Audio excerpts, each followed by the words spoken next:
Le café sentait le pain chaud et le miel. Mon cœur battait très fort dans ma poitrine. Les voix françaises autour de moi créaient une musique que je ne comprenais pas. Chaque mot entrait dans mes oreilles et se transformait en arabe dans ma tête. Puis l'arabe redevenait français dans ma bouche.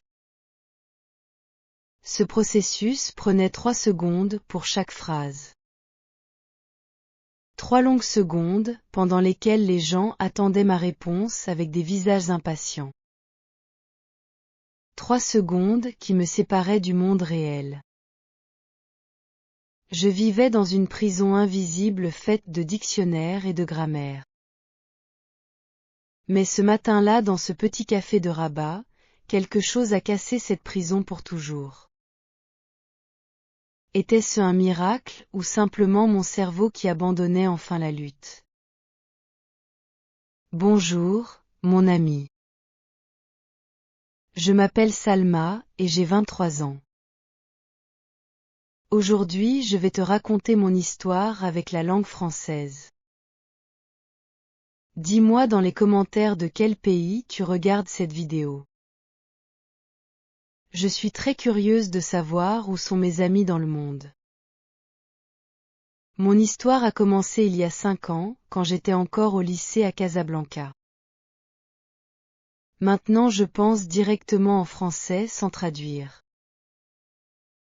Mais le chemin a été long et difficile. Cette vidéo va durer un certain temps. Prends une tasse de thé. Installe-toi confortablement. Je vais te raconter tous les détails de ma transformation.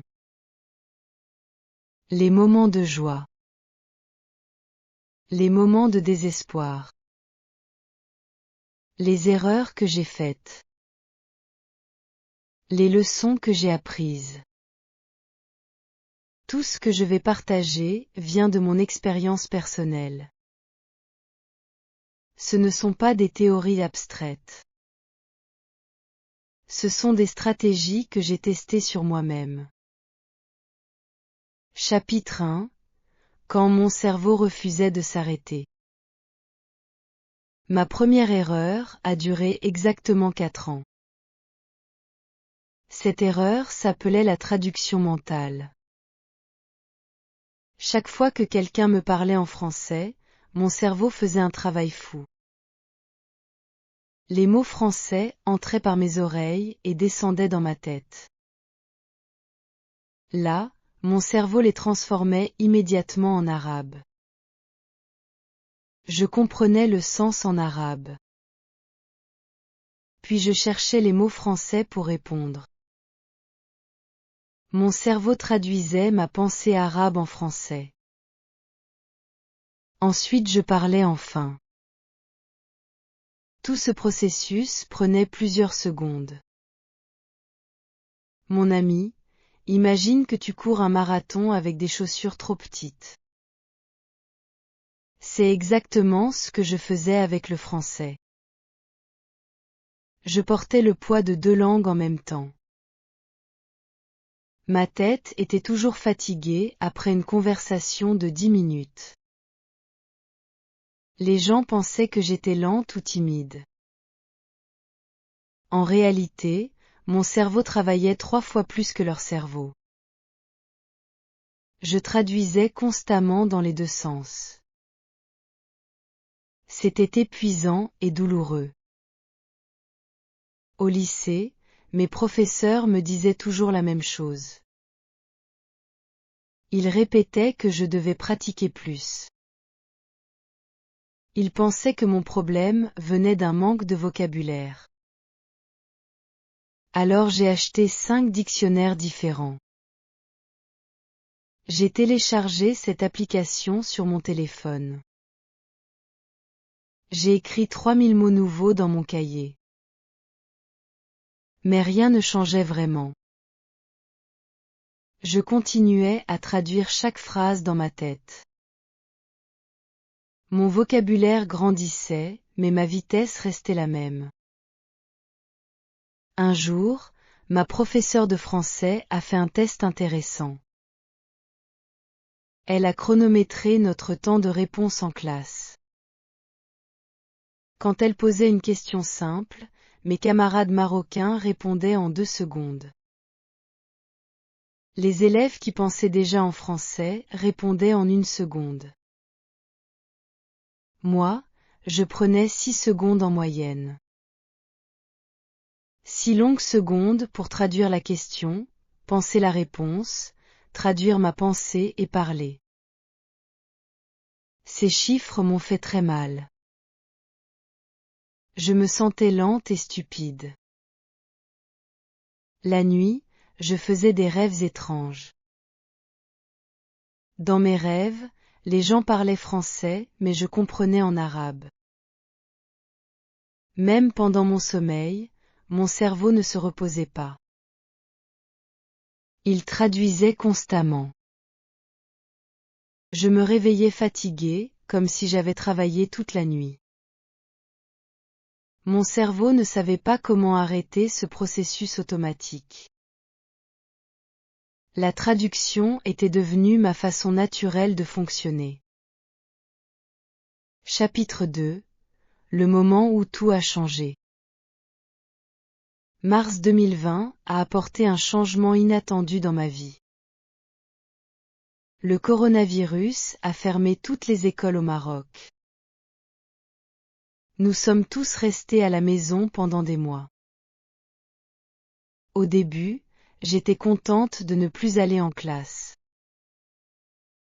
Mais après 2 semaines, je me sentais très seule. Ma famille parlait seulement arabe à la maison. Mon français devenait de plus en plus faible. Je devais trouver une solution rapidement. Mon ami, j'ai pris une décision bizarre ce jour-là. J'ai décidé de regarder des vidéos YouTube en français, pendant 5 heures par jour. Pas des vidéos pour apprendre le français. Non, des vidéos normales faites pour les Français. Des vidéos sur la cuisine, le sport, la mode, la musique. Je ne comprenais peut-être que 30% du contenu. Mais je continuais à regarder sans arrêt. Les 3 premiers jours ont été un cauchemar total. Mon cerveau essayait de traduire chaque mot. Mais les vidéos allaient trop vite. Je ne pouvais pas mettre pause toutes les 5 secondes. Alors mon cerveau a commencé à abandonner la traduction. Il acceptait certains mots français directement sans les traduire. C'était une sensation très étrange et nouvelle. Certains mots restaient en français dans ma tête. Par exemple, le mot cuisine restait cuisine dans mes pensées. Je ne le transformais plus en mot arabe correspondant. Le mot aujourd'hui gardait sa forme française. Mon cerveau créait lentement un espace spécial pour le français. Cet espace grandissait chaque jour un peu plus. Mais j'avais encore très peur de perdre mon arabe. Je pensais que les 2 langues ne pouvaient pas vivre ensemble. Après 15 jours de cette pratique intensive, quelque chose de magique s'est produit. J'ai compris une blague dans une vidéo française. Je n'ai pas traduit la blague en arabe. Mon cerveau a saisi le sens directement en français. J'ai ri immédiatement sans réfléchir. Cette seconde a changé toute ma perspective. Pour la première fois, j'ai pensé quelque chose en français pur. Ce moment était révolutionnaire pour mon cerveau.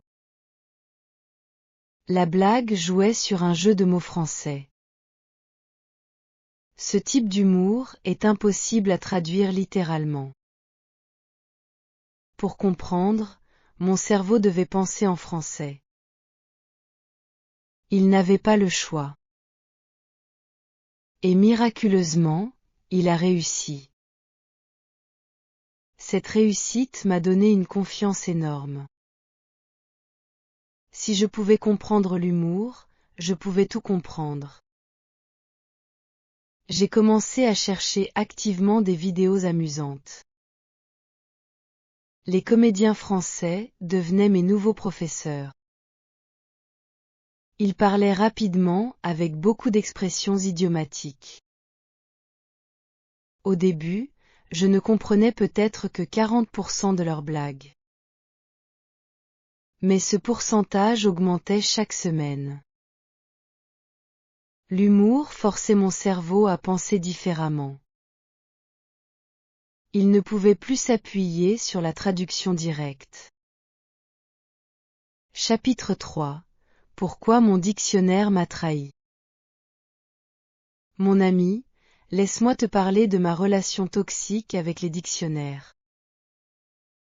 Pendant 4 ans, j'ai consulté mon dictionnaire environ 50 fois par jour. Je cherchais chaque mot que je ne connaissais pas. Je pensais que c'était la méthode correcte pour apprendre. Tous mes professeurs recommandaient cette approche. Mais en réalité, le dictionnaire me gardait prisonnière de la traduction. Voici ce qui se passait dans ma tête. Je lisais une phrase en français. Je trouvais un mot inconnu. Je sortais mon dictionnaire ou mon téléphone. Je cherchais la traduction arabe. Je lisais la définition en arabe. Puis je revenais à la phrase française. Mon cerveau devait maintenant mélanger le français et l'arabe. Cette interruption cassait complètement mon flux de lecture. Je perdais le sens général du texte. Un jour, j'ai lu un article sur Internet. L'article expliquait que les bons lecteurs devinent le sens des mots nouveaux. Ils utilisent le contexte pour comprendre. Ils ne s'arrêtent pas pour chaque mot inconnu. Cette information m'a choqué profondément. J'ai réalisé que ma méthode était complètement fausse. Je devais changer ma façon d'apprendre. J'ai fait une expérience personnelle assez radicale. J'ai caché tous mes dictionnaires dans un placard. J'ai supprimé toutes les applications de traduction de mon téléphone. Pendant un mois entier, je ne pouvais plus traduire aucun mot. Cette décision m'a terrifié au début. Comment pouvais-je apprendre sans dictionnaire? C'était comme marcher sans chaussures. Les premiers jours ont été vraiment horribles. Je lisais des textes et je ne comprenais que 60%. Beaucoup de mots restaient mystérieux et confus. Mais quelque chose d'intéressant a commencé à se produire. Mon cerveau cherchait activement le sens dans le contexte. Il faisait des suppositions intelligentes. Parfois il se trompait. Mais souvent il devinait correctement. Par exemple, je lisais une phrase sur quelqu'un qui portait un vêtement bleu. Le mot vêtement était nouveau pour moi. Mais le contexte parlait de portée et de couleur. Mon cerveau a compris que vêtement signifiait quelque chose qu'on porte. Je n'avais pas besoin de la traduction exacte. Le sens général était suffisant pour continuer la lecture. Après 30 jours sans dictionnaire, mon cerveau avait changé complètement. Il pensait différemment. Il acceptait l'incertitude et l'ambiguïté. Il ne cherchait plus la traduction parfaite de chaque mot. Cette transformation m'a libéré de ma prison mentale. Mon ami, je ne dis pas que les dictionnaires sont mauvais. Mais leur utilisation excessive peut te garder bloqué dans la traduction. Maintenant, j'utilise un dictionnaire seulement dans des situations très spécifiques. Quand je vois un mot technique important pour mon travail. Quand un mot revient constamment et je ne peux pas deviner son sens. Mais c'est peut-être 3 fois par semaine maintenant. Avant, c'était 50 fois par jour. Cette différence montre mon évolution complète. Les dictionnaires ont aussi un autre problème que j'ai découvert. Ils donnent souvent plusieurs significations pour un mot. Ces significations peuvent créer de la confusion. Par exemple, le mot temps peut signifier le temps météo ou le temps chronologique. Le dictionnaire donne les deux définitions. Mais il ne dit pas laquelle utiliser dans quel contexte. Mon cerveau devait choisir entre les significations. Parfois il choisissait mal. Alors ma phrase devenait bizarre ou incompréhensible. Les gens me regardaient avec confusion. Je devais expliquer ce que je voulais dire. C'était embarrassant et frustrant. Le contexte naturel est un meilleur professeur que le dictionnaire. Chapitre 4. Le jour où j'ai abandonné la traduction.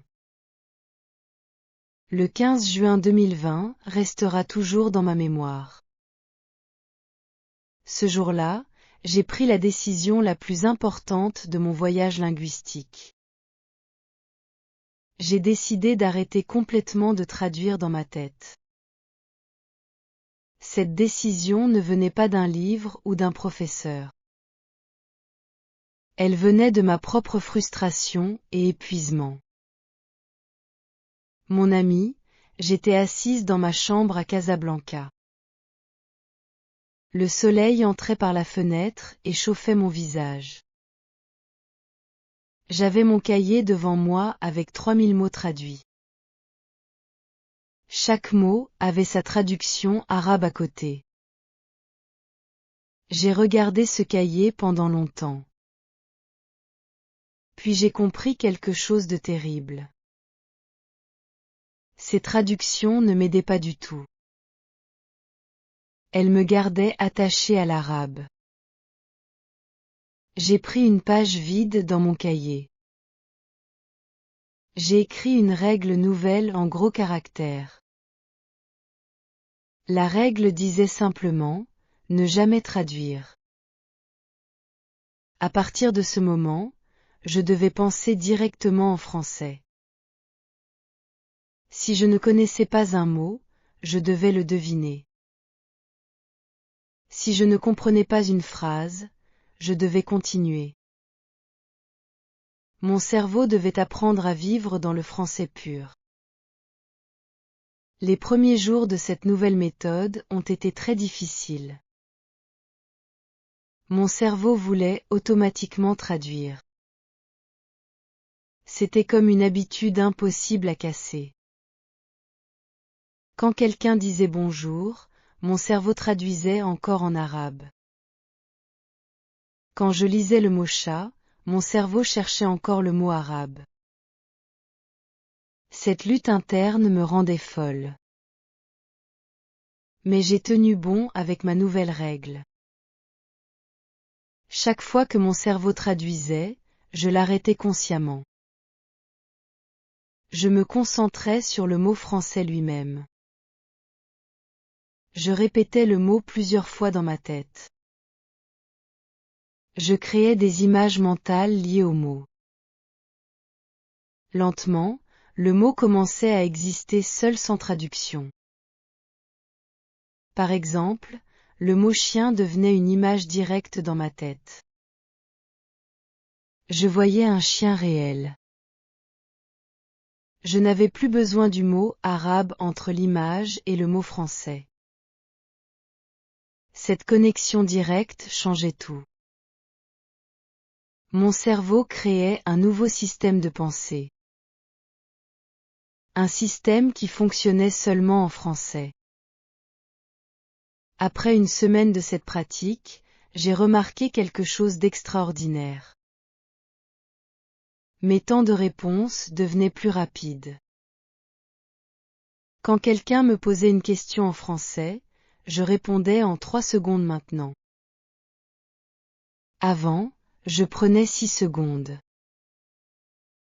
Ma vitesse avait doublé. Cette amélioration me donnait beaucoup d'espoir et d'énergie. Chapitre 5. Quand le silence est devenu mon professeur. Mon ami, je vais te révéler un secret important. Le silence m'a appris plus que tous mes professeurs. Pendant des années, j'essayais de parler français parfaitement. Je voulais utiliser des phrases compliquées et impressionnantes. Mais cette ambition me bloquait constamment. J'avais peur de faire des erreurs. Alors je restais souvent silencieuse. En juillet 2020, j'ai rejoint un groupe de conversation français sur Internet. Le groupe avait environ 20 membres du monde entier. Nous parlions ensemble 3 fois par semaine. Au début, je parlais très peu. J'écoutais les autres pendant des heures. Mon cerveau absorbait le français naturel comme une éponge. Une chose fascinante s'est produite pendant ces sessions silencieuses. Mon cerveau commençait à parler tout seul en français. Dans ma tête, je répondais aux questions que les autres posaient. Je créais des phrases mentalement pendant que j'écoutais. Mais je ne parlais pas à voix haute. Cette pratique mentale était incroyablement utile et puissante. Après 3 semaines d'écoute silencieuse, quelqu'un m'a posé une question directe. La question était simple et claire. J'ai ouvert ma bouche pour répondre. Et quelque chose de magique s'est passé. Les mots français sont sortis directement sans traduction. Je n'ai pas pensé en arabe. Mon cerveau a produit la réponse en français pur. Cette expérience m'a fait pleurer de joie. Mon ami, le silence m'a donné le temps de construire mon français intérieur. Pendant que j'écoutais, mon cerveau organisait les structures grammaticales. Il mémorisait les expressions naturelles. Il comprenait les rythmes de la langue. Tout ce travail invisible se passait dans le silence. Je ne parlais pas, mais j'apprenais énormément. Beaucoup de gens pensent qu'on doit parler beaucoup pour apprendre une langue. Mais cette idée n'est pas toujours correcte. Parfois, écouter activement est plus important que parler. Le silence donne à ton cerveau l'espace pour absorber et organiser. Ensuite, quand tu parles, les mots viennent naturellement. J'ai continué cette pratique pendant 2 mois. Je passais 70% du temps à écouter. Seulement 30% du temps à parler. Mes progrès sont devenus incroyables. Ma fluidité a augmenté de façon spectaculaire. Les gens dans le groupe ont remarqué mon amélioration rapide. Ils me demandaient quel était mon secret. Je leur disais simplement, le silence. Chapitre 6.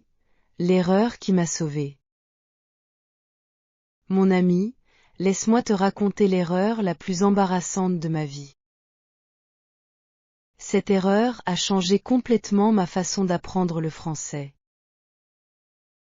C'était en août 2020, pendant une session de conversation en ligne.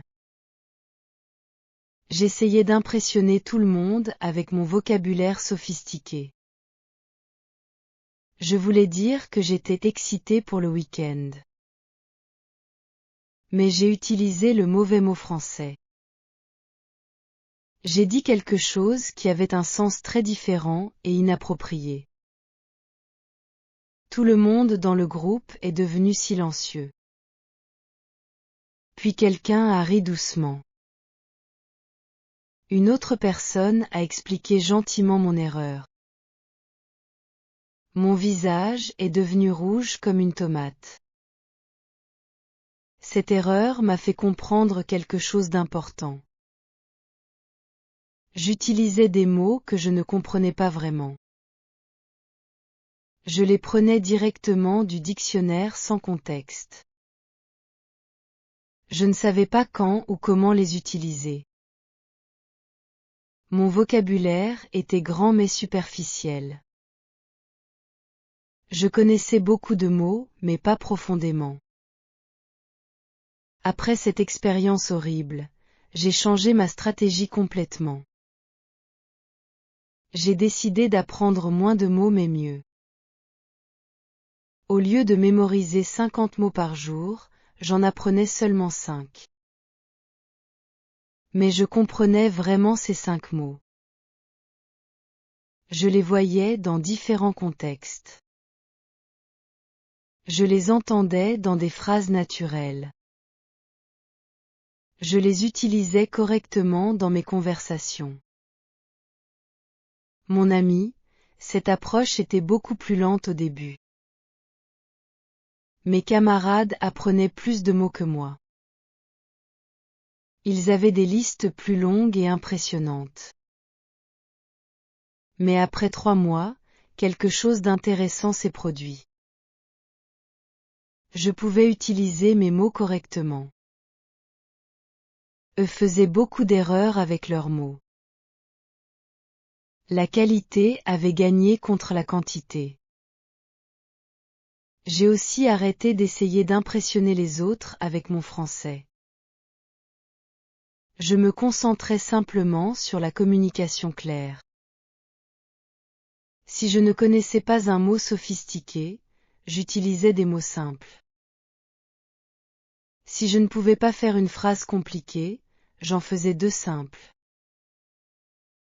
Cette simplicité m'a libéré de beaucoup de stress. Par exemple, au lieu de chercher le mot exact pour un objet, je le décrivais. Si je ne connaissais pas le mot parapluie, je disais « la chose qui me protège de la pluie ». Les gens comprenaient parfaitement. Parfois ils me donnaient le mot correct. Je l'apprenais naturellement dans le contexte. Cette méthode était 1000 fois meilleure que le dictionnaire. Mon erreur embarrassante m'a enseigné l'humilité et la simplicité. Ces 2 qualités sont devenues mes meilleurs amis dans l'apprentissage. Mon ami, n'aie jamais peur de faire des erreurs. Chaque erreur est une leçon déguisée. Les erreurs te montrent ce que tu ne sais pas encore. Elles te guident vers le vrai apprentissage. Chapitre 7. Pourquoi j'ai arrêté de demander de l'aide. Mon ami, pendant longtemps j'étais dépendante de l'aide des autres. Chaque fois que je ne comprenais pas quelque chose, je demandais une explication. Chaque fois que je faisais une erreur, je voulais une correction. Cette dépendance semblait normale et logique.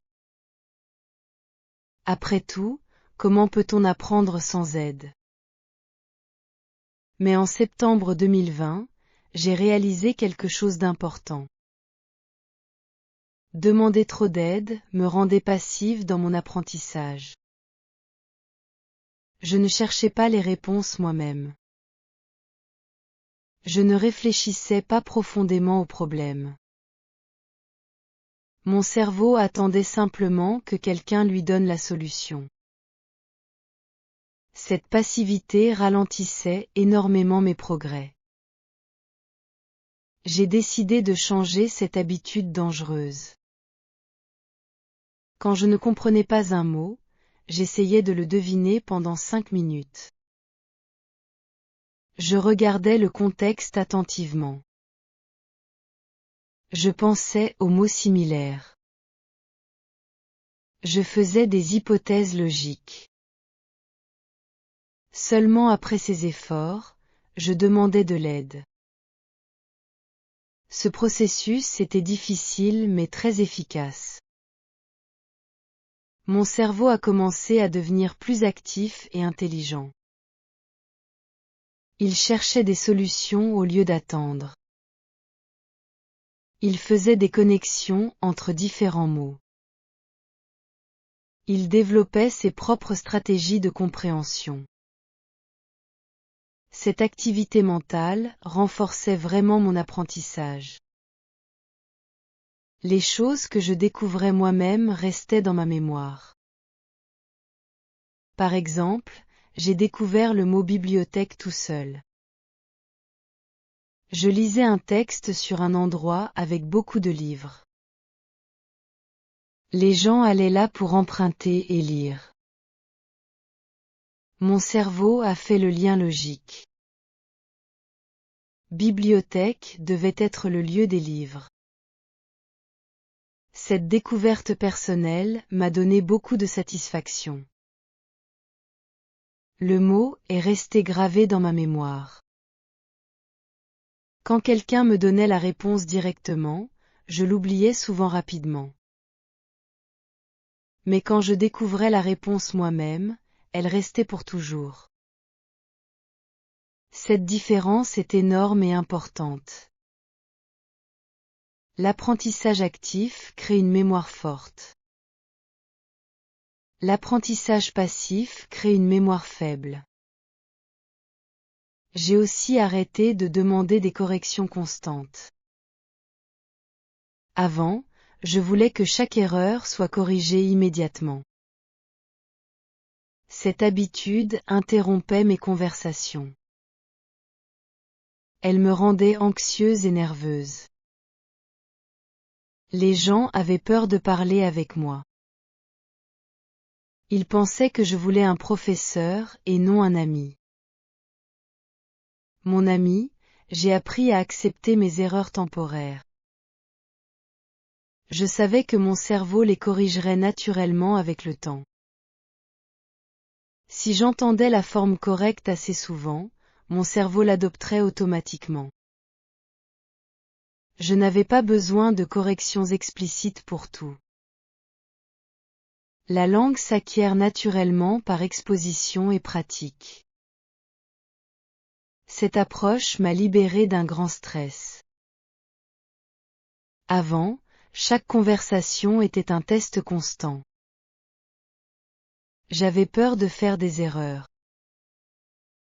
Maintenant, les conversations devenaient des échanges naturels. Je me concentrais sur le message plutôt que sur la forme. Cette liberté a amélioré ma fluidité de façon spectaculaire. J'ai remarqué que mes erreurs diminuaient naturellement sans correction. Par exemple, au début je confondais toujours tu et vous. Je disais vous à mes amis et tu aux personnes âgées. Mais après avoir entendu les formes correctes 1000 fois dans les vidéos, mon cerveau a compris la règle. Je n'avais pas besoin qu'on me l'explique. L'exposition massive avait fait le travail d'apprentissage. Chapitre 8. La conversation que je ne pouvais pas éviter. Mon ami, octobre 2020 a apporté un défi terrifiant dans ma vie. Ma cousine Yasmine habitait à Paris depuis 3 ans. Elle allait revenir au Maroc pour une semaine. Elle voulait me parler seulement en français pendant sa visite. Cette idée me remplissait de panique totale. Yasmine parlait français couramment et rapidement. Elle utilisait l'argot et les expressions familières. Elle ne ralentissait jamais pour les débutants. L'idée de passer 7 jours entiers avec elle me terrifiait. Je ne pourrais pas traduire assez vite. Elle penserait que j'étais stupide. Mais je ne pouvais pas éviter cette situation. Le premier jour de sa visite a été un cauchemar complet. Yasmine parlait sans arrêt sur 1000 sujets différents. Elle racontait des histoires sur Paris, ses amis, son travail. Les mots sortaient de sa bouche comme une rivière rapide. Mon cerveau essayait désespérément de suivre. Mais il se noyait dans le flot de français. Pendant les 2 premières heures, j'ai essayé de traduire chaque phrase.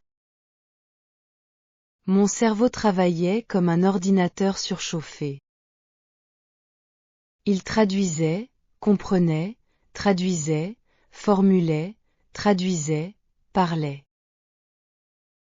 Cette gymnastique mentale m'épuisait complètement. Après 2 heures, j'avais mal à la tête. Je voulais abandonner et parler arabe. Mais quelque chose de miraculeux s'est produit vers midi. Mon cerveau était trop fatigué pour continuer à traduire. Il a simplement abandonné ce processus épuisant. Il a commencé à accepter le français directement. Les mots entraient dans ma tête et restaient en français. Je comprenais le sens global sans traduction détaillée. Cette transition était comme enlever un manteau lourd en été. Soudainement, je me sentais légère et libre. Je ne luttais plus contre le français. Je flottais avec lui naturellement. Yasmine a remarqué le changement dans mes yeux. Elle a souri et a dit que je semblais plus présente. Mon ami, cette journée m'a appris une leçon cruciale. Parfois, nous devons nous jeter dans l'eau profonde. Nous devons créer des situations où nous ne pouvons pas échapper. Ces situations forcent notre cerveau à s'adapter rapidement. Elles cassent nos vieilles habitudes inefficaces. Pendant les 6 jours suivants avec Yasmine, mon français a explosé. Nous parlions du matin au soir sans pause. Je ne traduisais presque plus dans ma tête. Mon cerveau pensait directement en français la plupart du temps. Bien sûr, je faisais encore beaucoup d'erreurs. Mais je communiquais vraiment et naturellement. À la fin de la semaine, Yasmine m'a dit quelque chose d'important.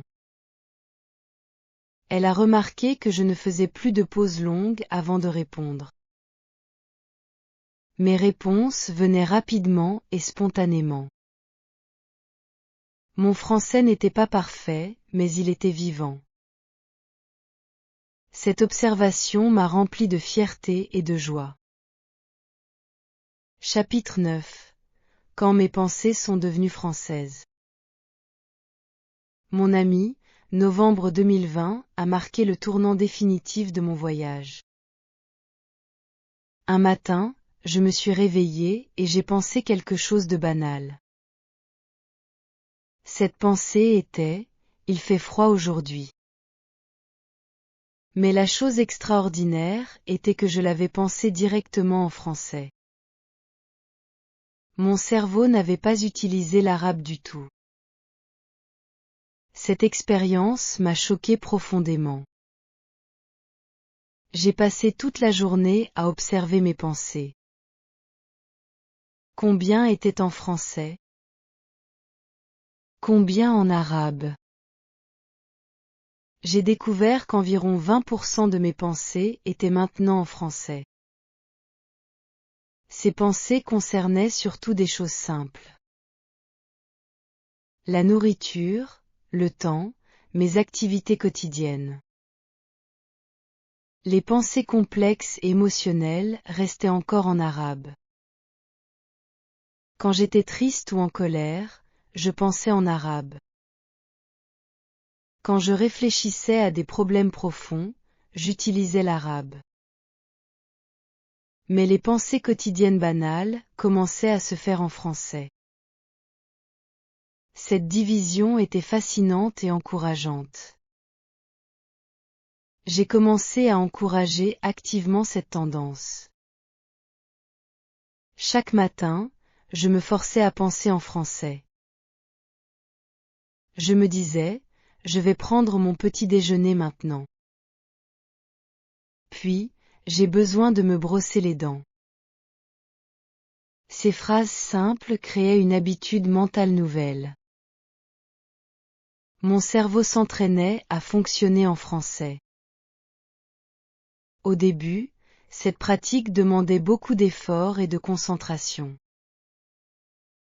Je devais consciemment choisir le français au lieu de l'arabe. Mais après 3 semaines, quelque chose a changé. Mon cerveau commençait à choisir le français automatiquement. Les pensées françaises venaient naturellement sans effort. Mon ami, j'ai aussi commencé à tenir un journal intime en français. Chaque soir, j'écrivais mes pensées du jour.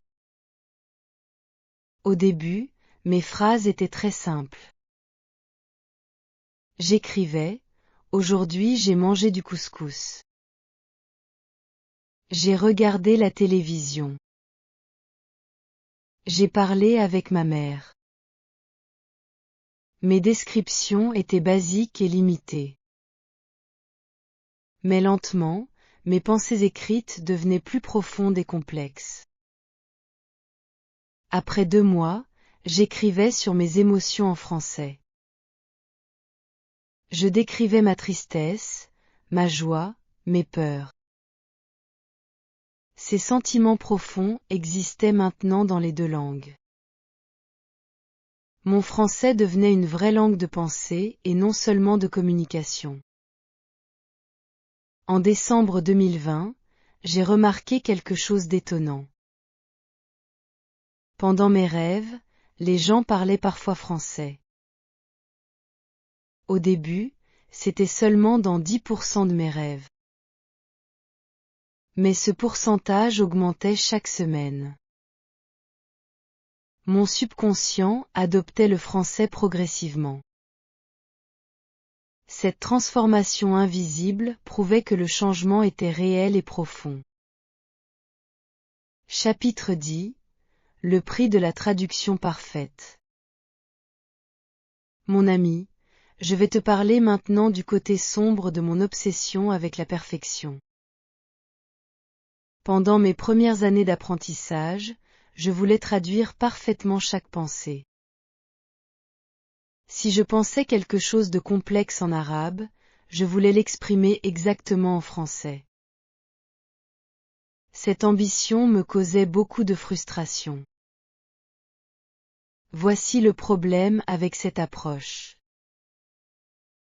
L'arabe et le français sont des langues très différentes. Elles ont des structures distinctes.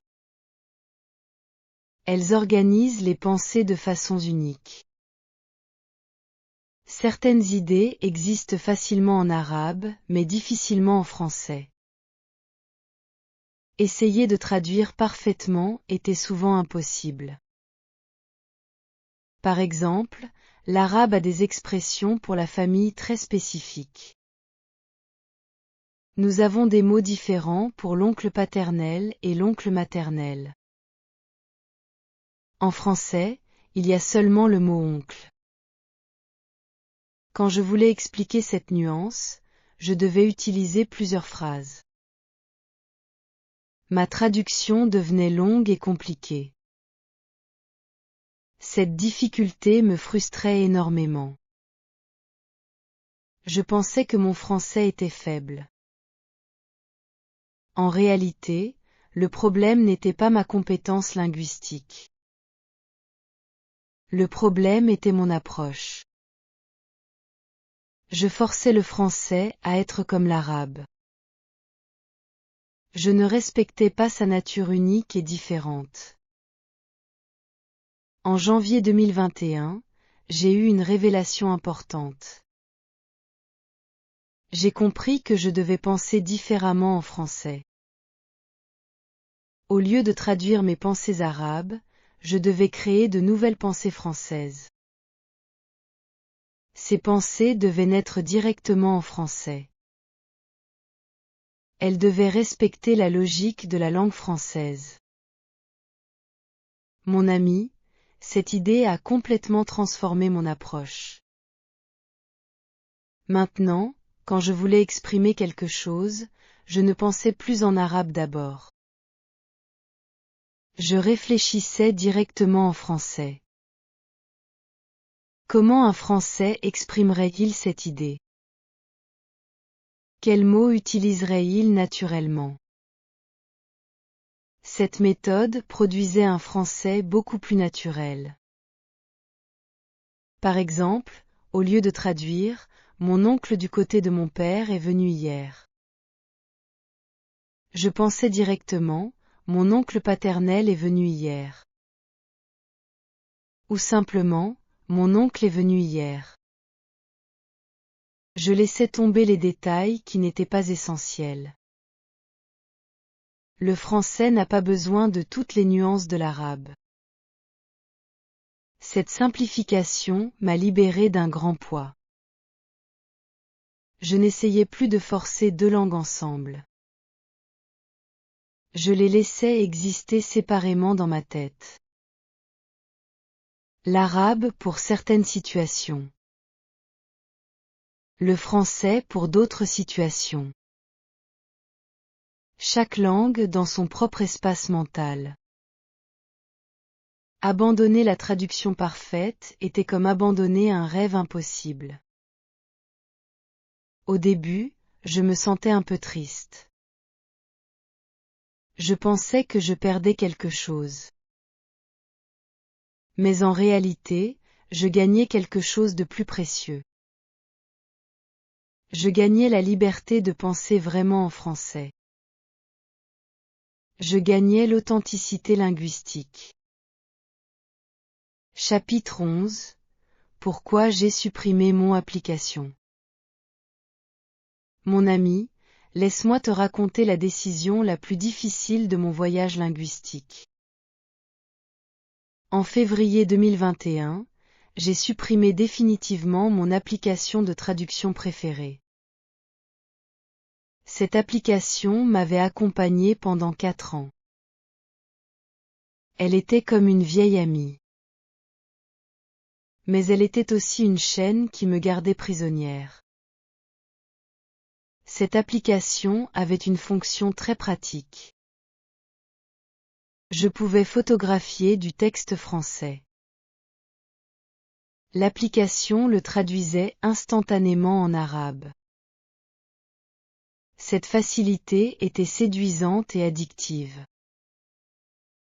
Chaque fois que je voyais un mot inconnu, je sortais mon téléphone. Clic. Traduction instantanée. Mon cerveau n'avait aucun effort à faire. Mais cette facilité avait un prix caché et dangereux. Mon cerveau devenait paresseux et dépendant. Il n'essayait jamais de deviner. Il n'utilisait jamais le contexte. Il attendait simplement la traduction magique. Cette dépendance m'empêchait de développer mon intuition linguistique. Mon cerveau restait toujours en mode traduction. Un jour, j'ai fait un test personnel. J'ai lu un article entier sans utiliser l'application. C'était difficile mais pas impossible. Je comprenais environ 75% du texte. Le lendemain, j'ai lu un article similaire avec l'application. Je traduisais chaque mot inconnu. Je comprenais 100% du texte. Mais voici la chose intéressante. Une semaine plus tard, je me souvenais mieux de l'article sans traduction. Mon cerveau avait travaillé dur pour le comprendre. Ce travail avait créé des connexions mémorielles fortes. L'article avec traduction s'était évaporé de ma mémoire. Mon cerveau ne l'avait pas vraiment traité. Cette expérience m'a montré la vérité claire. L'effort crée la mémoire. La facilité crée l'oubli. Quand mon cerveau travaille dur, il apprend vraiment. Quand tout est facile, rien ne reste. Cette réalisation m'a donné le courage de supprimer mon application. Mon ami, le jour où j'ai supprimé l'application était terrifiant. J'avais peur de me sentir perdu. J'avais peur de ne plus comprendre. Mais j'ai cliqué sur le bouton de suppression. L'application a disparu de mon téléphone. Mon filet de sécurité avait disparu aussi. Les premières semaines sans l'application ont été très dures. Je me sentais souvent frustrée et confuse.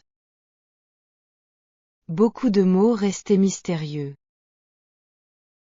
Mais mon cerveau a commencé à développer de nouvelles stratégies. Il devenait plus créatif et intelligent. Il trouvait des façons de comprendre sans traduction. Après un mois, quelque chose de merveilleux s'est produit. Mon cerveau acceptait l'ambiguïté des mots inconnus. Il ne paniquait plus devant un mot nouveau. Il continuait à lire calmement. Il comprenait le sens général. Cette capacité est essentielle pour penser dans une langue. 3 mois après avoir supprimé l'application, mon français avait fait un bond énorme. Je comprenais maintenant 90% des textes normaux. Plus important encore, je ne traduisais presque plus dans ma tête. Mon cerveau fonctionnait directement en français. La suppression de cette application avait libéré mon esprit. Chapitre 12. Le rêve qui a tout prouvé. Mon ami, mars 2021 a apporté la preuve finale de ma transformation. Cette preuve est venue pendant mon sommeil. J'ai fait un rêve entièrement en français. Pas un mélange de français et d'arabe. Non, 100% en français pur. Ce rêve a duré environ 15 minutes dans ma perception. Dans le rêve, je marchais dans les rues de Paris. Je n'ai jamais visité Paris dans la vraie vie. Mais mon cerveau créait cette ville à partir de vidéos. Les gens autour de moi parlaient français. Je comprenais tout parfaitement. Je répondais naturellement sans réfléchir. Les conversations coulaient comme de l'eau. Ce qui rendait ce rêve extraordinaire était l'absence totale d'arabe. Normalement, mes rêves mélangeaient les deux langues. Mais cette nuit-là, mon subconscient parlait seulement français. Cette exclusivité prouvait que le français était vraiment installé dans mon cerveau. Il n'était plus un visiteur. Il était maintenant un résident permanent. Quand je me suis réveillée, j'étais incroyablement émue. Des larmes coulaient sur mes joues. J'ai réalisé que j'avais réussi quelque chose d'important. Mon cerveau pensait maintenant en français sans effort. Cette capacité n'était plus forcée ou artificielle. Elle était devenue naturelle et automatique. Mon ami, j'ai appelé ma mère immédiatement ce matin-là. Je lui ai raconté mon rêve avec excitation. Elle ne comprenait pas pourquoi c'était si important. Pour elle, c'était juste un rêve bizarre. Mais pour moi, c'était la preuve scientifique de mon changement. Les rêves ne mentent jamais. Ils révèlent notre vraie nature. Après ce rêve, j'ai commencé à observer mes pensées plus attentivement. Combien de mes pensées quotidiennes se passaient en français? J'ai fait le calcul approximatif. Environ 50% étaient maintenant en français. Cette statistique m'a rempli de fierté. Un an avant, le pourcentage était presque zéro. Les pensées françaises concernaient maintenant aussi des sujets complexes. Je pouvais réfléchir à des problèmes philosophiques en français. Je pouvais analyser mes émotions en français. Je pouvais planifier mon futur en français. La langue était devenue un outil complet de pensée. Mais je dois être honnête avec toi. Mes pensées les plus profondes se passaient encore en arabe. L'arabe est ma langue maternelle. Elle est connectée à mes racines les plus intimes. Quand je parle avec mon âme, j'utilise l'arabe. Et c'est parfaitement normal et acceptable. Mon ami, le but n'est pas de remplacer ta langue maternelle. Le but est d'ajouter une nouvelle langue à ton cerveau. Les deux langues peuvent coexister harmonieusement. Elles peuvent servir différentes fonctions. L'une pour la famille et la tradition. L'autre pour le monde et l'aventure. Mon rêve français m'a montré que cette coexistence était possible. Mon cerveau n'était pas confus ou divisé. Il était enrichi et élargi. Deux langues ne créent pas le chaos. Elles créent la richesse et la flexibilité. Chapitre 13. Les nombres exacts de mon voyage. Mon ami, laisse-moi te donner maintenant les chiffres précis de mon voyage. Ces nombres racontent l'histoire de ma transformation. Ils montrent le chemin du point de départ au point d'arrivée. Je les ai notés soigneusement dans mon journal. En mars 2020, au début de mon voyage sérieux, mes statistiques étaient terribles. Mon temps de réponse moyen en conversation était de 6 secondes. Je comprenais environ 40% de vidéos YouTube normales.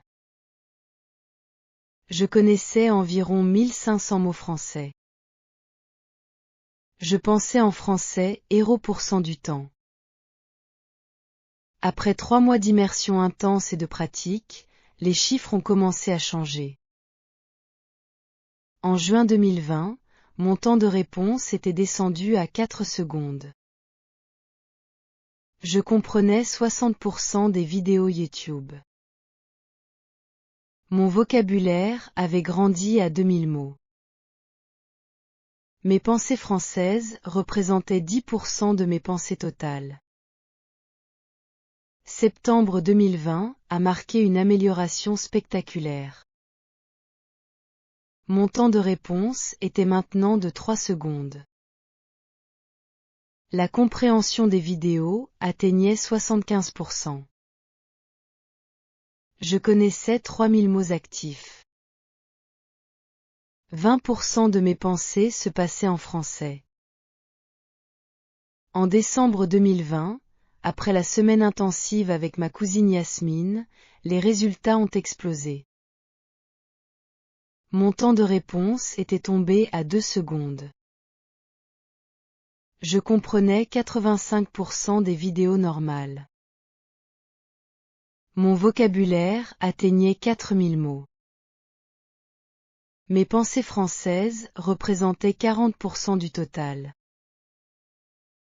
Mars 2021, un an après le début, mes statistiques finales étaient impressionnantes. Mon temps de réponse était d'1 seconde et demie. Je comprenais 95% des vidéos YouTube. Mon vocabulaire dépassait 5000 mots. 50% de mes pensées quotidiennes se passaient en français.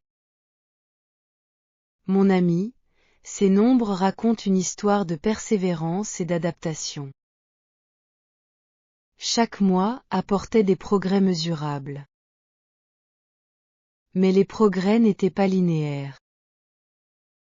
Certains mois montraient des bonds énormes.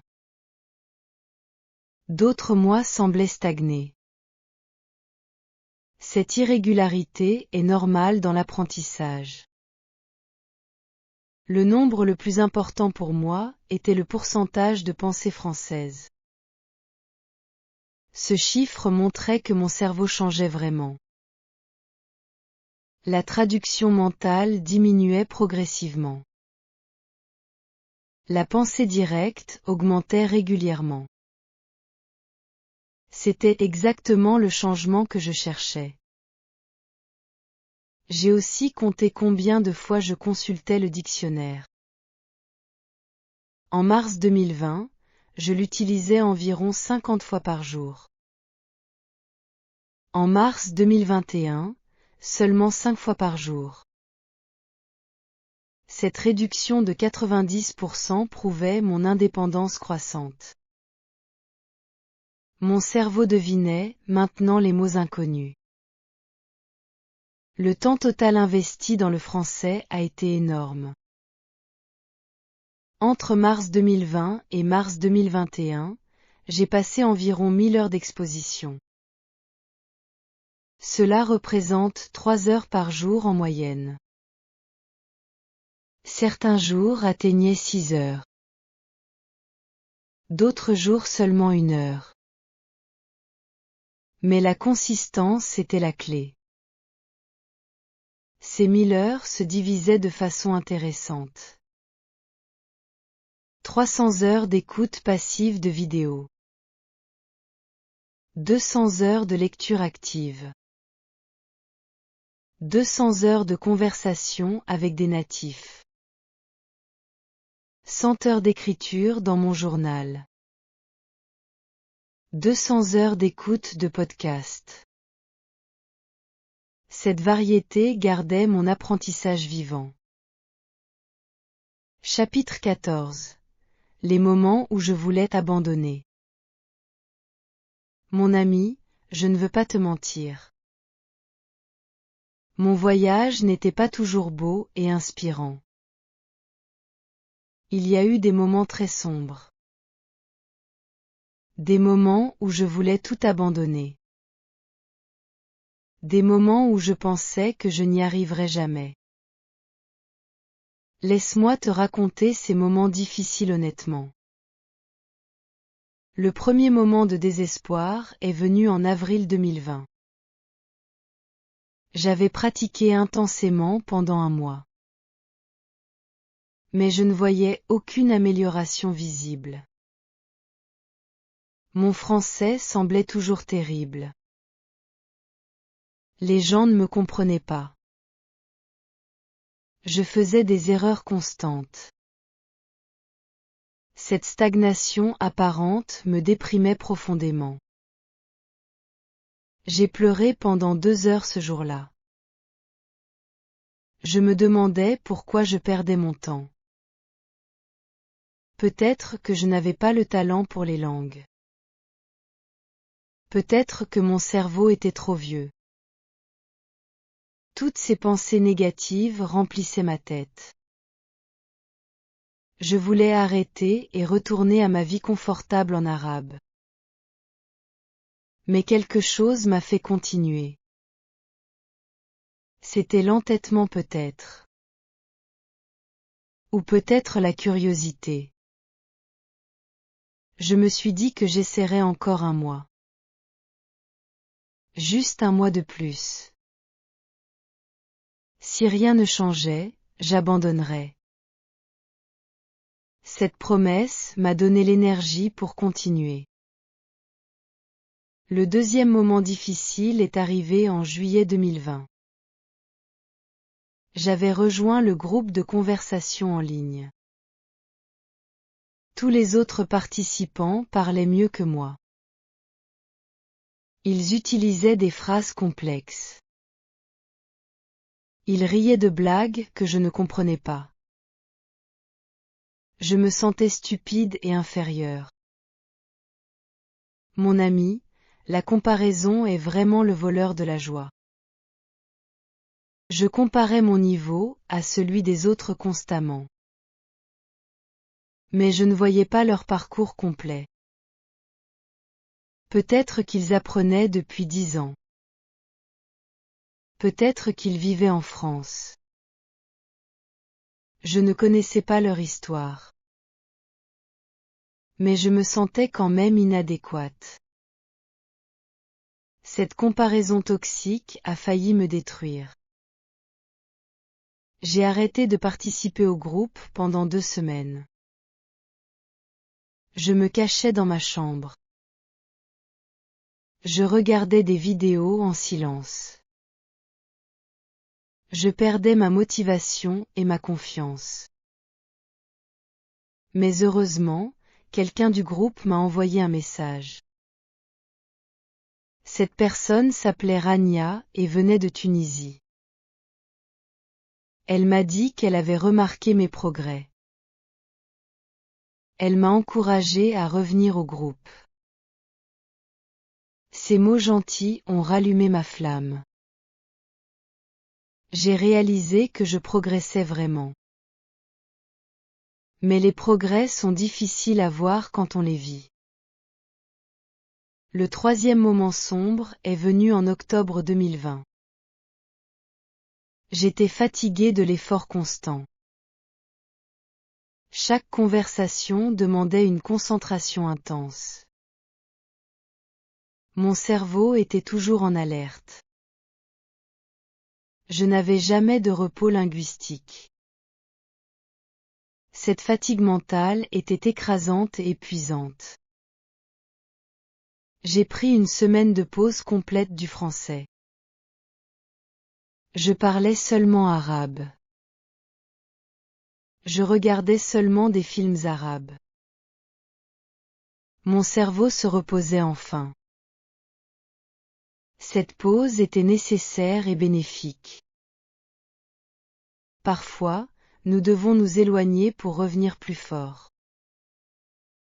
Quand je suis revenu au français après cette semaine, quelque chose d'étonnant s'est produit. Mon cerveau avait consolidé ses apprentissages pendant le repos. Mon français semblait meilleur qu'avant. Les pauses font partie de l'apprentissage. Elles ne sont pas une perte de temps. Mon ami, je te raconte ces moments difficiles pour une raison importante. L'apprentissage n'est jamais linéaire ou facile. Il y a des hauts et des bas.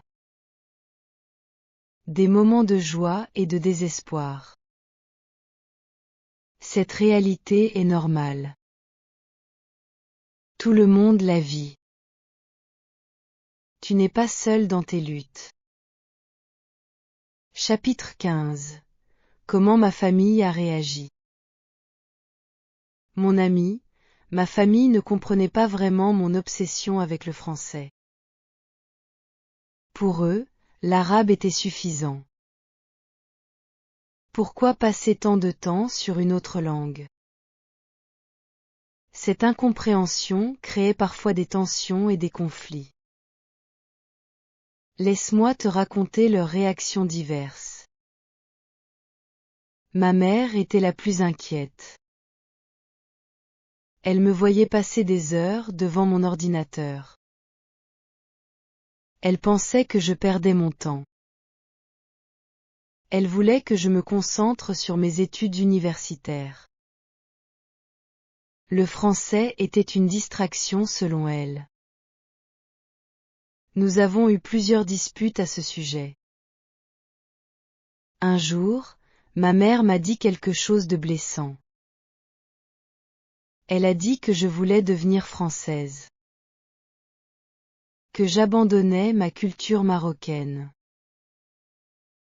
Ces mots m'ont fait très mal. Ce n'était pas vrai du tout. J'aimais ma culture. Mais je voulais aussi parler français. Les deux choses pouvaient coexister. Mon père avait une attitude plus neutre. Il ne s'opposait pas à mon apprentissage. Mais il ne le soutenait pas activement non plus. Il pensait que c'était une phase temporaire. Que j'abandonnerais bientôt. Cette indifférence me blessait aussi.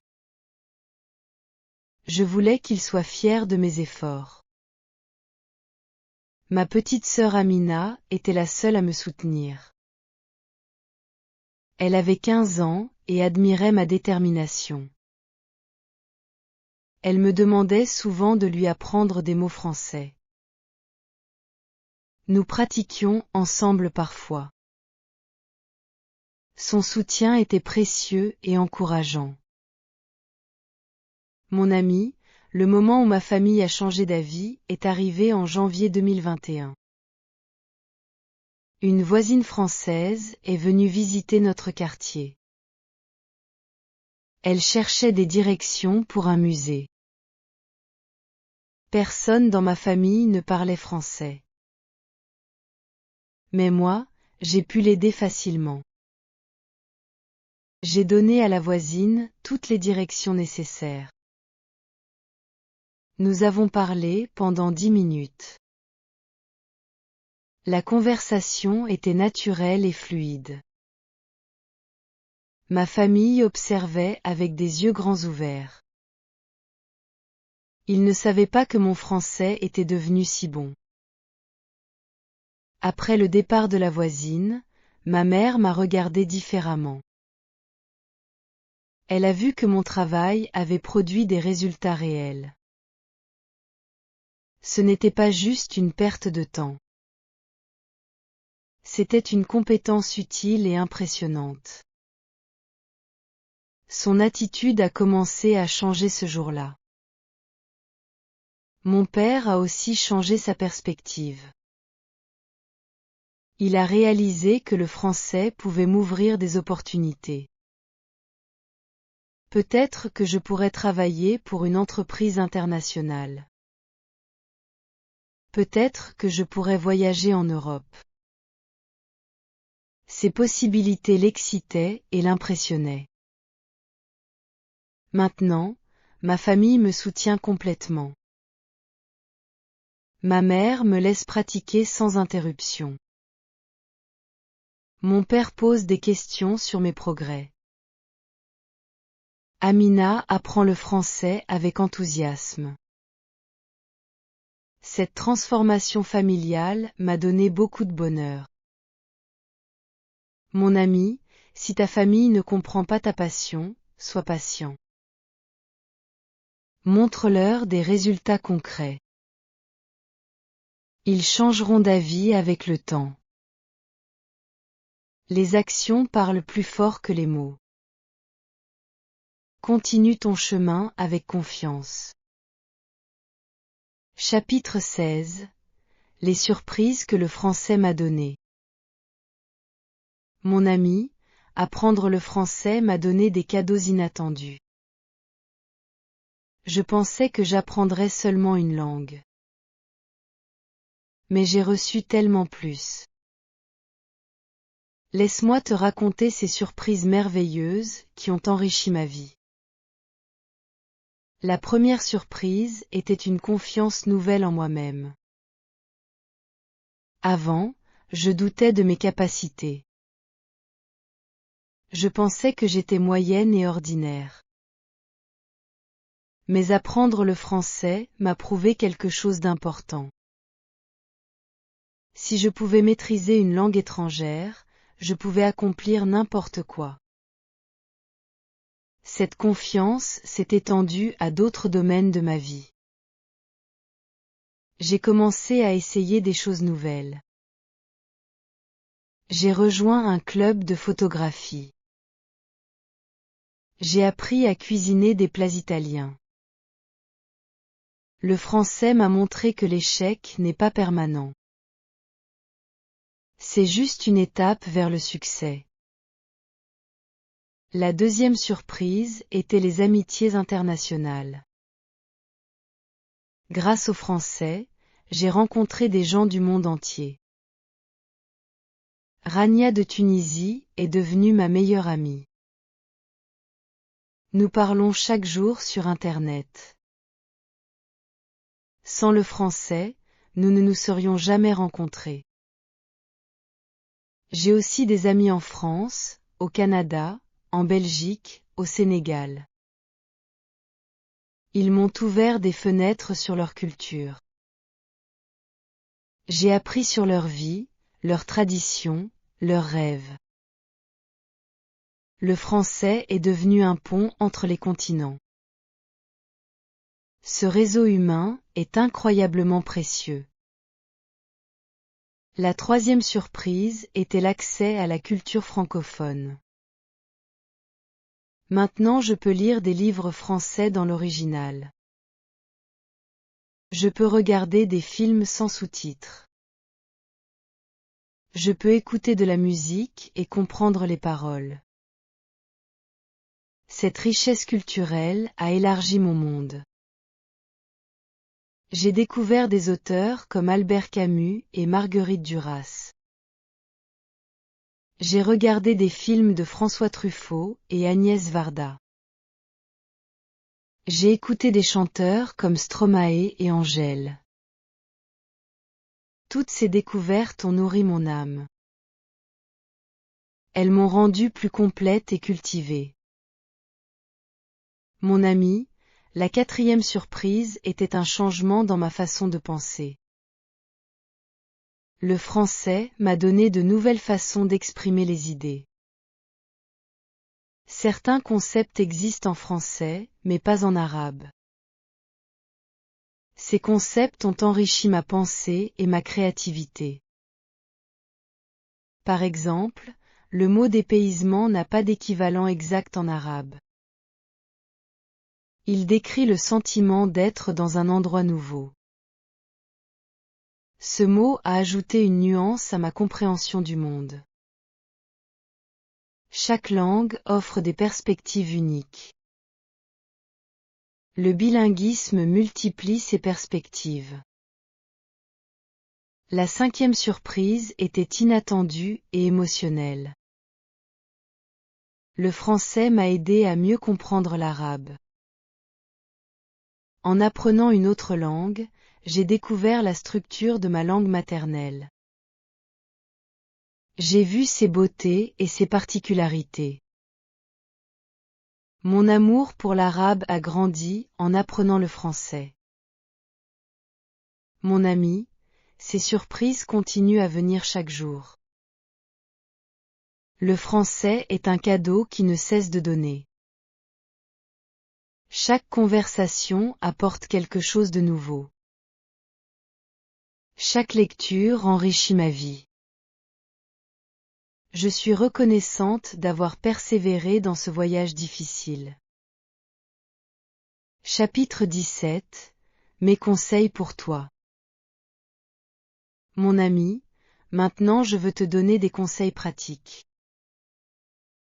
Ces conseils viennent de mon expérience personnelle. Ils ne sont pas théoriques ou abstraits.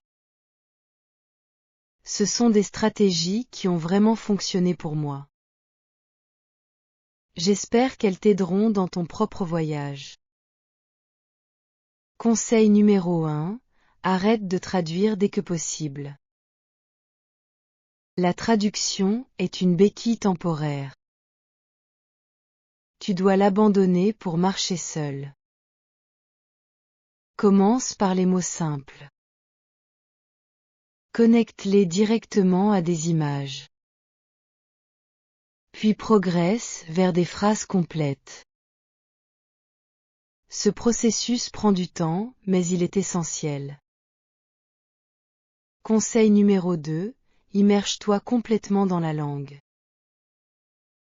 3 heures par jour minimum si possible. Cette immersion peut prendre différentes formes. Écoute des podcasts pendant que tu fais la cuisine. Regarde des vidéos pendant ton petit déjeuner.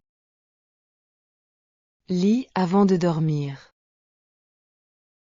Intègre le français dans ta vie quotidienne. Conseil numéro 3. Accepte de ne pas tout comprendre. L'ambiguïté est ton ami. Ne cherche pas chaque mot inconnu.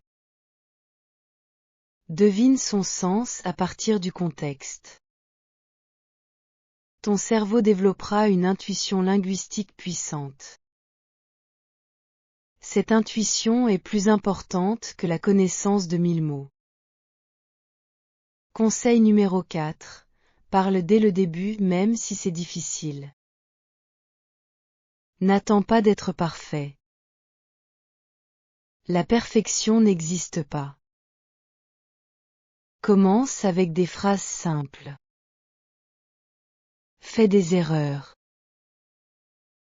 Apprends de ces erreurs. La pratique orale active ton cerveau différemment. Elle force la pensée directe. Conseil numéro 5. Trouve une raison émotionnelle forte pour apprendre.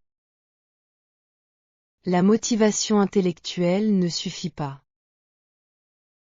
Tu as besoin d'une connexion émotionnelle avec la langue.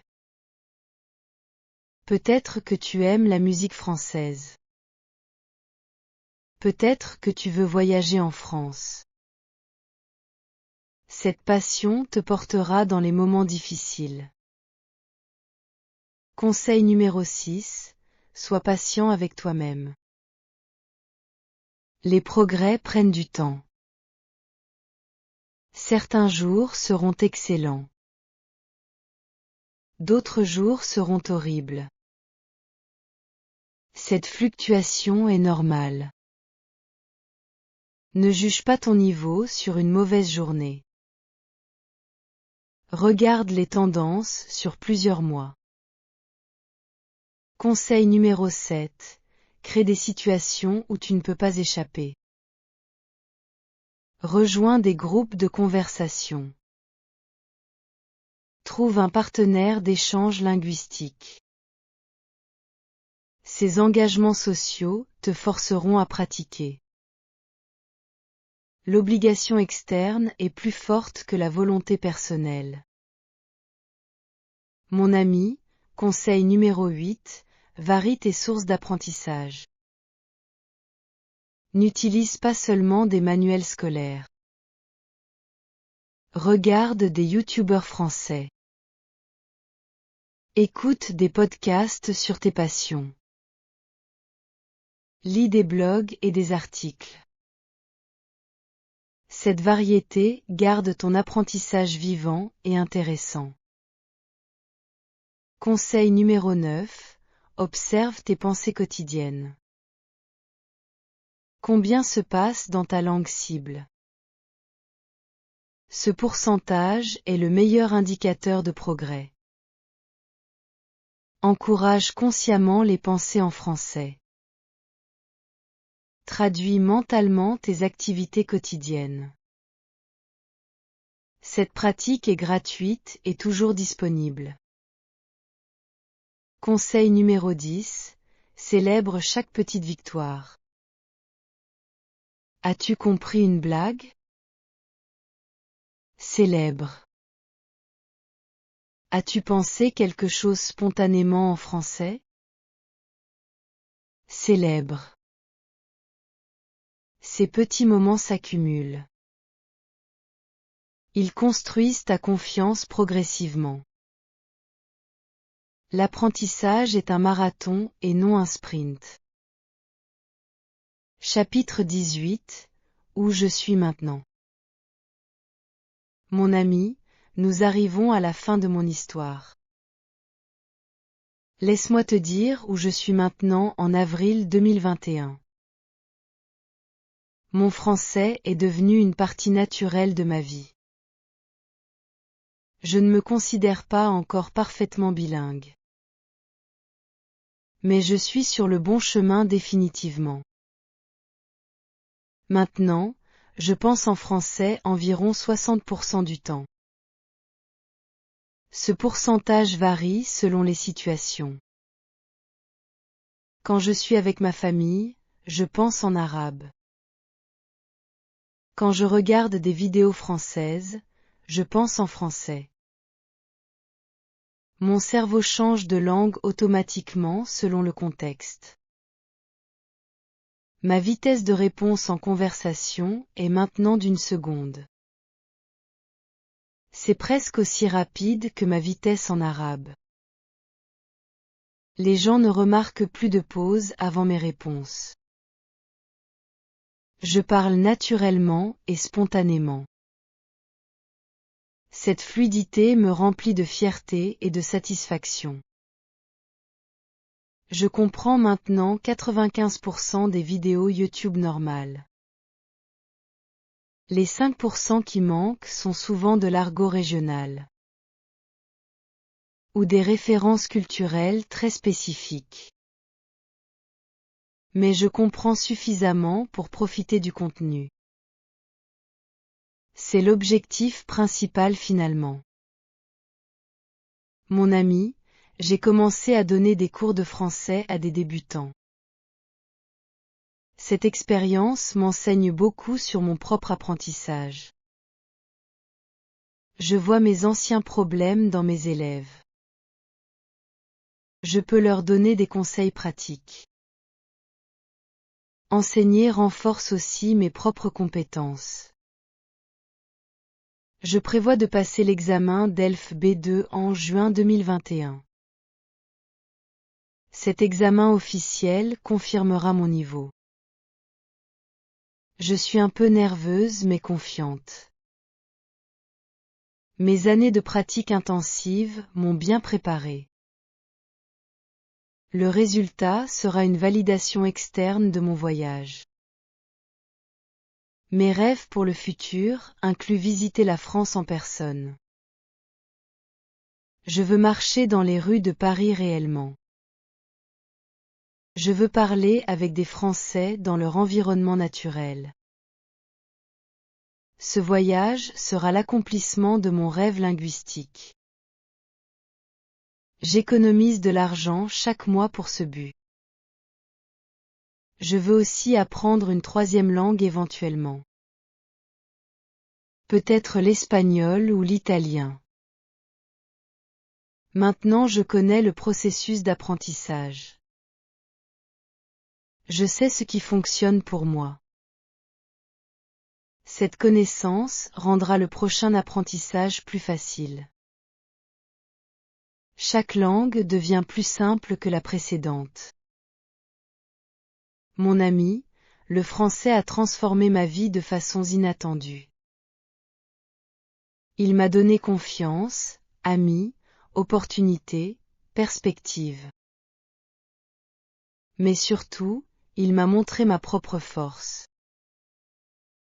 Si une fille marocaine ordinaire de Casablanca peut maîtriser le français, n'importe qui le peut. Ton voyage sera différent du mien. Tu auras tes propres défis et victoires. Mais le principe fondamental reste le même. Arrête de traduire. Commence à penser directement. Immerge-toi complètement.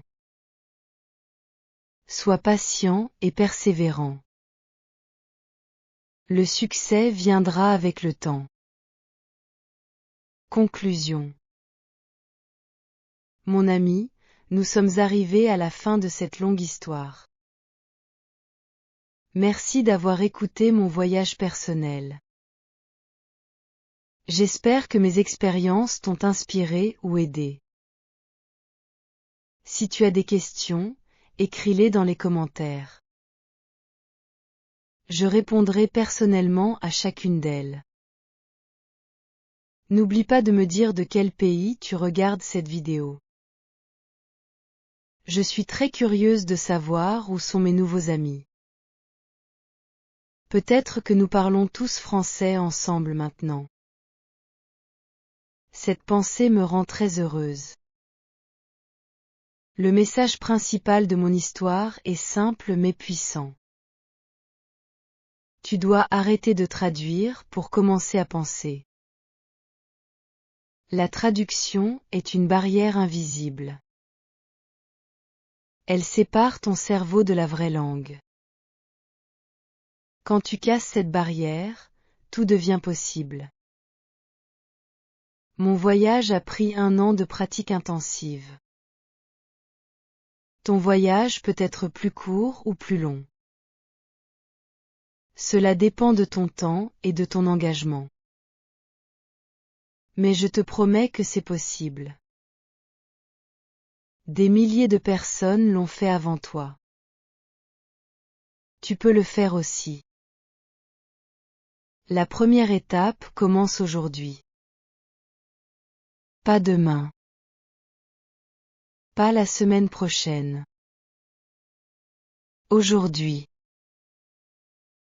Choisis une vidéo française et regarde-la sans sous-titres. Ne traduis pas. Accepte de ne pas tout comprendre. Ton cerveau commencera à s'adapter immédiatement.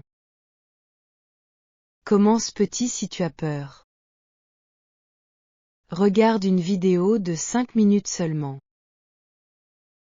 Puis demain, regarde 10 minutes. Construis ton endurance progressivement. Ton cerveau s'habituera lentement au français.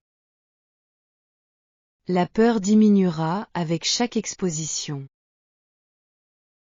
La confiance grandira avec chaque petite victoire. Mon ami, je crois en toi. Je crois en ta capacité d'apprendre. Je crois que tu peux penser en français.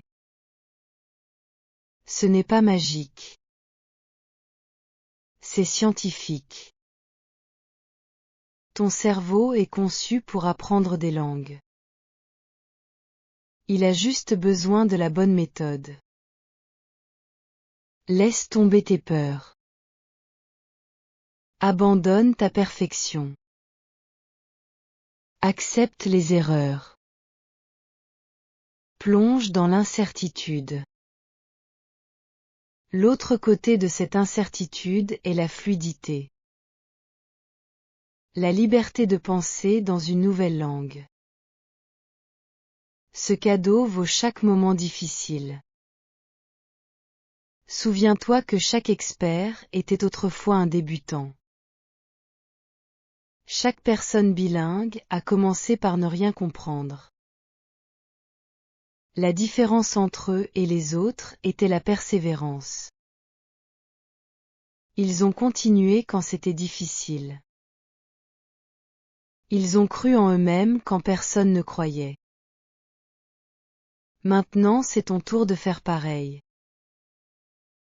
Bonne chance dans ton voyage linguistique. J'espère que tu trouveras la même joie que j'ai trouvée. Le français est une langue magnifique. Elle mérite ton temps et ton effort. Elle te récompensera généreusement pour ta patience. N'oublie pas, arrête de traduire. Commence à penser. Vis en français. Deviens français dans ton esprit. Cette transformation est possible. Elle commence maintenant. Elle commence avec toi. Si tu te sens perdu au début, c'est normal. Tout le monde se sent comme ça. Mais continue quand même.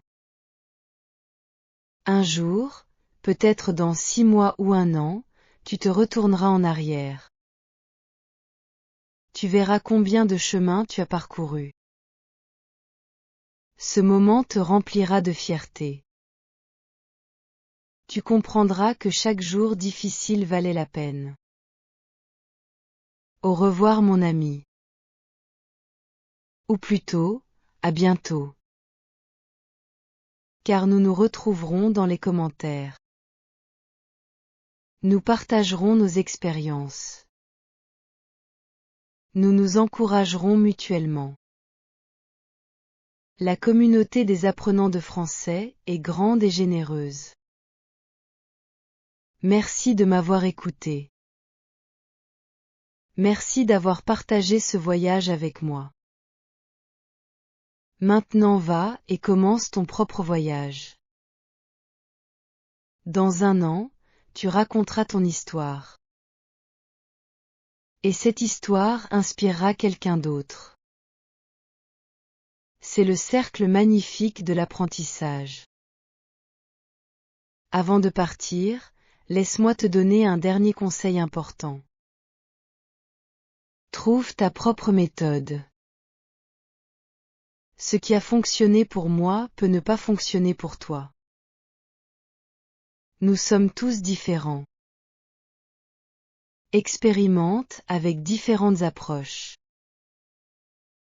Garde ce qui marche. Jette ce qui ne marche pas.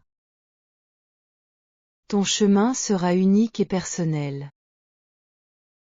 Le plus important est de ne jamais abandonner. Même dans les moments les plus sombres. Même quand tu penses que c'est impossible. Continue un jour de plus. Puis encore un jour. Puis encore un autre.